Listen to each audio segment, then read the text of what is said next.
Salutare toată lumea, numele meu este Ciprian și astăzi vreau să-i fac o promovare lui Cat Red.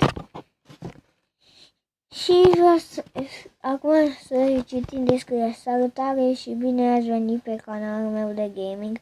O să fac multe gameplay-uri și poate chiar și vloguri. Vezi butonul de abonează-te, atunci apasă. Așa.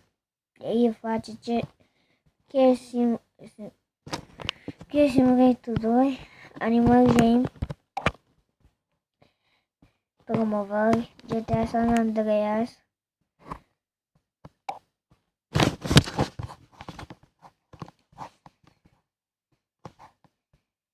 Geometry Dash,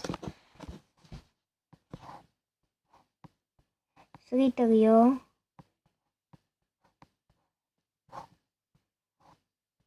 Shake Fidget, Transformice, Hero Zero, tutoriale,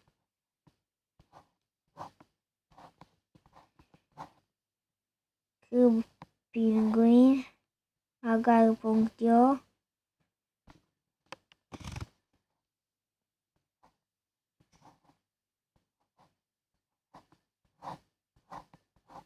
Metal Kingdom, fotografii,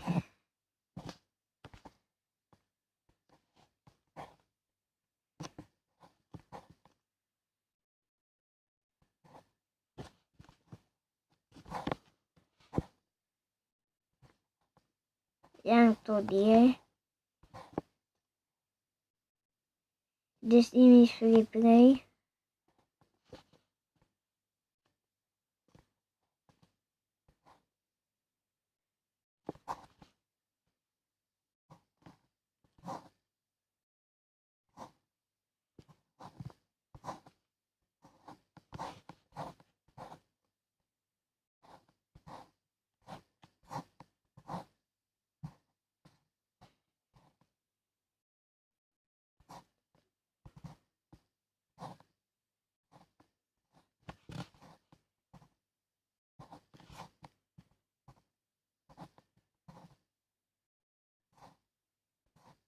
Piano Tigres, Temple Run, Wormies, Nekio,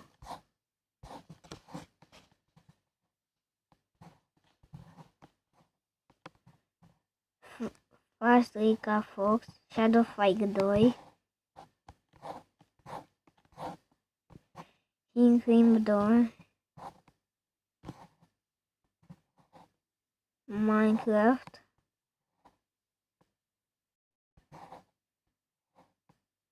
Clash Royale, Akinator,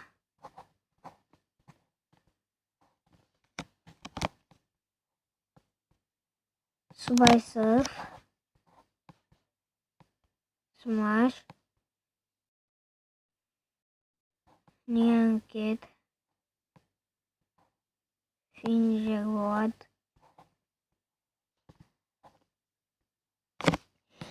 Și cam atât cu această promovare. Dacă v-ați plăcut, dați like și să-mi spuneți în comentarii dacă vreți și promovări. Pa, pa!